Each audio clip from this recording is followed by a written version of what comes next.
बिस्मिल्लाहिर्रहमानिर्रहीम अस्सलाम वालेकुम। आप यूट्यूब चैनल देख रहे हो, मेरा नाम है अब्दुल रहमान। नाज़रीन, आज 24 मार्च है। इमरान खान साहब जो हैं वो लाहौर हाई कोर्ट पेश हो गए हैं। मज़ीद कुछ मुकदमे हैं जिनमें ज़मानत के लिए आज वो गए हैं, और उनके जो पहले वाली ज़मानत उनको मिली हुई है वो कब तक है, उसके हवाले से कुछ डिटेल्स हैं जो आपके सामने रखेंगे। पकड़ धकड़ जी बड़ी बुरी तरह शुरू कर दी गई है पूरे पंजाब में। आईजी पंजाब साहब जो हैं वो धमकी अमेज गुफ्तगू करने के ऊपर आ गए हैं, और वो फुल फुल स्ट्रेट फॉरवर्ड जो हैं वो धमकियां दे रहे हैं अवाम को, कारकुनान को। अजहर मशमानी साहब जो कि इमरान खान साहब का सोशल मीडिया के जो है वो तमाम चीज़ों को देखते हैं, और सोशल मीडिया को वो सारा जितनी भी उनकी टीम है सोशल मीडिया की उसको वो हेड करते हैं, और उसको लेकर वो आगे चलते हैं। उनको भी जो है कल से गिरफ्तार किया गया है, उनको बल्कि गायब कर दिया गया, अगवा कर लिया गया। अभी तक जो है वो तकरीबन 24 घंटे होने को हैं, अभी तक पता ही नहीं चल पा रहा कि अज़हर मशमानी जो हैं वो कहाँ है, किसी अदालत में उनको पेश नहीं किया गया। इमरान खान साहब ने भी ट्वीट्स किए हैं, और इनफ इज इनफ कहकर इमरान खान साहब ने आगे क्या कहा है ट्वीट्स में वो भी आपके सामने रखेंगे।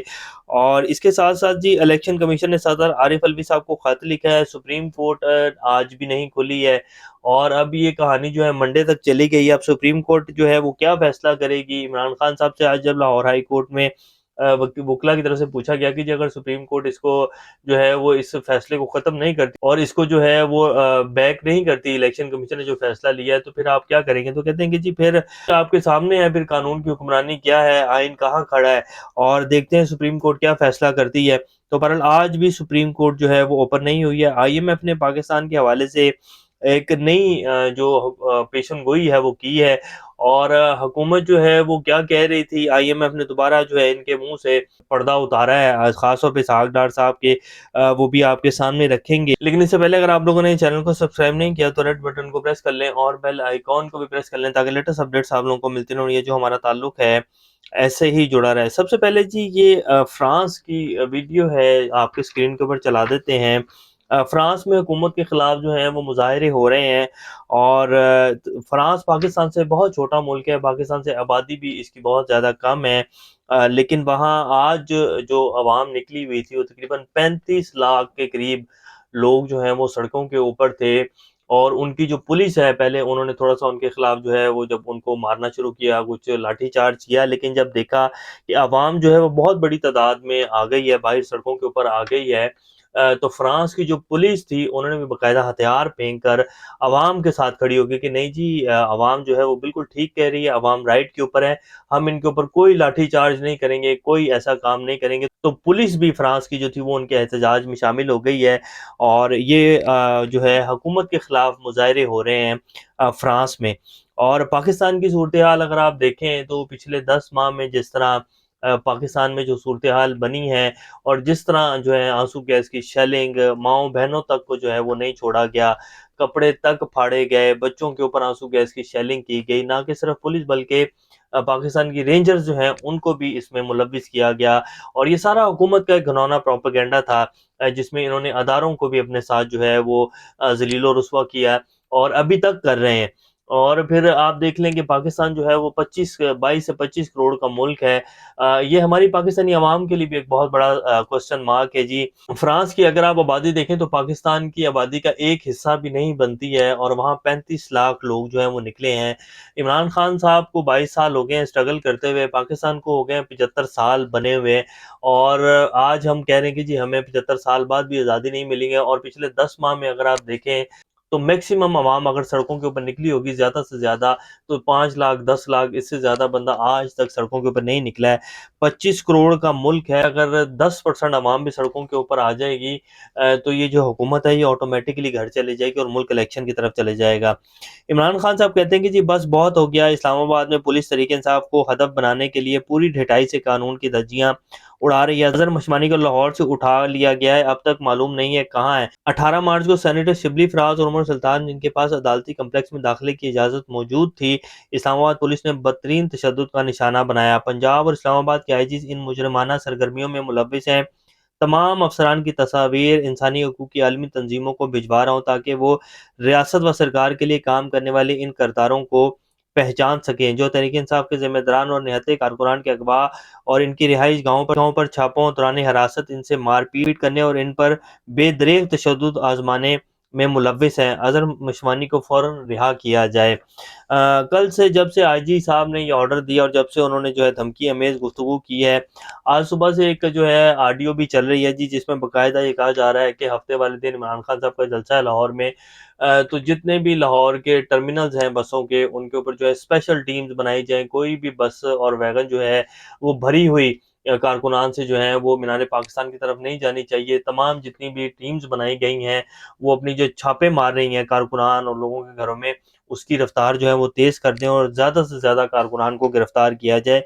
ये बाकायदा एक ऑडियो लीक चल रही है और बाकायदा ये हदायत जो हैं वो दी जा रही हैं। उसी का ज़िक्र इमरान खान साहब भी कर रहे हैं। तो ये जी सूरत-ए-हाल है, रियासत नाम की कोई चीज़ नहीं है जी, कानून नाम की कोई चीज़ नहीं है और बनाना रिपब्लिक होता था पहले, अब ये जो है पाइनएप्पल रिपब्लिक पाकिस्तान बन चुका है। और इलेक्शन कमीशन को आप देख लें कि पाकिस्तान की सबसे बड़ी अदालत जो है वो कहती है, सुप्रीम कोर्ट जो कि आइन के तहफ़्फ़ुज़ के लिए बैठी हुई, कहती है कि जी आपने साफ़ और शफ़ाफ़ इलेक्शन करवाने हैं, 90 दिन के अंदर इलेक्शन होने हैं। और इलेक्शन कमिश्नर साहब जो हैं वो कहते हैं कि नहीं जी मैं तो नहीं करवाऊँगा। उन्होंने इलेक्शन का शेड्यूल अनाउंस करने के बाद जो है वो इलेक्शन मुलतवी कर दिए हैं और अब सुप्रीम कोर्ट देखते हैं कि वो क्या जो है फैसला लेती है। हसन न्याज़ी को जी आज एक रोज़ा राहदारी रिमांड के ऊपर क्वेटा पुलिस के हवाले कर दिया गया है। अब क्वेटा पुलिस पता नहीं उनसे क्या निकलवाएगी। और इसके साथ-साथ जी इमरान खान साहब भी आज लाहौर हाई कोर्ट पेश हुए हैं। इमरान खान की 5 मुकदमात में हिफाज़ती ज़मानत की दरख़्वास्तें जो हैं वो दर्ज की गई हैं। जस्टिस तारिक शरीफ और जस्टिस अनवार हसन पर मुश्तमिल बेंच जो है वो इस केस की समाअत कर रहा है और 30 मार्च तक जो है वो अभी तक जो खबर आई हुई है कि इमरान खान साहब को हिफाज़ती ज़मानतें जो हैं वो दे दी गई हैं। जितने भी मुकदमात में उन्होंने ज़मानतें जो हैं वो दायर की थी, दरख़्वास्त दायर की थी। मीनार पाकिस्तान को जी पानी से भर दिया गया है। पहले तो कुछ पानी इन्होंने छोड़ा, अब वैसे भी ख़ैर कुछ बारिशें हो रही हैं और पुलिस जो है उनको स्पेशली हिदायत की गई है, पंजाब पुलिस को, कि जी कोई भी कारकुनान जो हैं एक तो दूसरे शहरों से ना पहुँच पाएँ लाहौर, और अगर पहुँच भी पाते हैं तो वो लाहौर में दाखिल ना हों और लाहौर के जितने भी कारकुनान हैं उनको जितनी जल्दी आप अरेस्ट कर सकते हैं। मज़ीद टीमें भी जो हैं वो बनानी पड़े तो बनाएँ, लेकिन कारकुनान को अरेस्ट करें और लाहौर का जो जलसा है वो नहीं होना चाहिए है। आईएमएफ ने जी कहा है पाकिस्तान के हवाले से, आईएमएफ अब क्या कहता है, ये कह रहे थे कि जी फंड्स नहीं हैं और आईएमएफ की शराइत हैं, आईएमएफ की डील नहीं हो पा रही है, इमरान खान जो है वो मुल्क को इलेक्शन की तरफ लेके जा रहा है, हम आईएमएफ से डील कर रहे हैं और ये जो है एक बड़ी शर्तों में है। तो आईएमएफ, जैसे कि इसहाक डार साहब ने कहा था कि जी आईएमएफ ने कहा कि जब अपने शाहीन 3 मिसाइल जो है तर्क करो, उसके ऊपर भी आईएमएफ ने तरदीद की। फिर इन्होंने ये इलेक्शन वाले मामले को भी आईएमएफ के गले डालना चाहा और कहा कि जी आईएमएफ से मुआहिदा नहीं हो पा रहा, आईएमएफ की शराइत है कि मुल्क को इस्तेहकाम की तरफ लेके जाएँ, अभी आप इलेक्शन कैसे करवा सकते हैं, आपके पास तो फंड्स नहीं है, आप कैसे इतने बड़े फंड दे सकते हैं। तो अब आईएमएफ ने उसकी भी तरदीद कर दिया है। आईएमएफ अब क्या कहता है, पाकिस्तान के लिए आईएमएफ के नुमाइंदा एस्थर पेरेज़ ने कहा है कि पाकिस्तान में सूबाई और आम इंतखाबात के इनेकाद से मुतल्लिक वक्त के तयन और दीगर फैसलों का इख्तियार मुकम्मल तौर पर पाकिस्तान के अदारों के पास है। आईएमएफ ने पाकिस्तान में इलेक्शन और आइनी सरगर्मियों में रुकावट पर मबनी कोई शर्त नहीं रखी है और ऐसा कोई इरादा नहीं है आईएमएफ के। ये तमाम तर इख्तियारात जो हैं वो पाकिस्तान के आइनी अदारों के पास हैं और हमने कोई ऐसी शर्त नहीं रखी। बाकी रह गए तेल की सब्सिडी के हवाले से, उन्होंने कहा कि जी आप खुद कैसे ये सब्सिडी दे रहे हैं, जो वज़ीर पेट्रोलियम साहब हैं, कैसे आप लोग दे सकते हैं, आपका जो भी प्लान है वो हमारे साथ डिस्कस करें और उसके बाद जो है आप ये सब्सिडी देंगे और उसके बाद ये मुआहिदा भी होगा, आपका जो स्टाफ लेवल का मुआहिदा है, आप खुद ये सब्सिडी जो है वो नहीं दे सकते हैं। अब इलेक्शन कमीशन ने जी सदर आरिफ अलवी साहब को खत लिखा है। सदर मुमलिकत आरिफ अलवी को पंजाब असम्बली के इंतखाबात मुलतवी करने पर एतमाद में लिया गया है। इलेक्शन कमीशन ने कहा है कि पंजाब के इंतखाबात 8 अक्टूबर को होंगे, क्योंकि अमन व अमान की सूरत-ए-हाल साज़गार नहीं है। नोटिफिकेशन के मुताबिक हुकूमत ने इंतखाबात की सिक्योरिटी के लिए फ़ौजी दस्तों की फराहमी से इनकार कर दिया और मुल्क में माशी बहरान के बाइस वज़ारत ख़ज़ाना ने भी फंड्स की फराहमी से माज़ूरी ज़ाहिर की है। तो इसलिए जो है इलेक्शन कमीशन ने हमने इंतखाबात मुलतवी कर दिए हैं। अब सुप्रीम कोर्ट का इंतज़ार है जी, पूरी कौम की नज़रें इमरान खान साहब की पार्टी की और तमाम तर जो नज़रें हैं वो सुप्रीम कोर्ट के ऊपर हैं। आइन को देखते हैं अब कि जी अब आइन की अब भी रखवाली जो है वो की जाती है, या इसके अंदर से अब रास्ते निकाले जाते हैं, या आइन जो है वो सिर्फ़ अवाम को बेवकूफ़ बनाने के लिए रखा गया है। बहरहाल जिस तरह पिछले 10 महीने में आइन को जो है वो बॉल बनाकर उसको हिट किया गया, उसको तोड़ा गया है, बार-बार आइन की कोई औकात नहीं है। पिछले 10 महीने में देख के तो यही लग रहा है। अब देखते हैं कि आगे भी ये सिर्फ डायलॉग की हद तक है और आवाम को बेवकूफ़ बनाने की हद तक है, या वाकई पाकिस्तान में कोई आइन मौजूद है, ये पता लग जाएगा। तो ये जी इस टाइम की लेटेस्ट अपडेट्स हैं। इंशाल्लाह नेक्स्ट अपडेट के साथ दोबारा आप लोगों के सामने हाजिर होंगे। तब तक अपना और इस चैनल का ख्याल रखिएगा। अल्लाह हाफिज़।